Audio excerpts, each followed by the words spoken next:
If you are pronouncing th as ts, you are getting it wrong. The th makes two different sound. We have the voiceless th sound and the voiced th sound. But today we'll be looking at the voiceless th sound.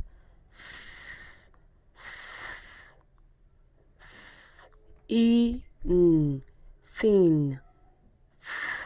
E think.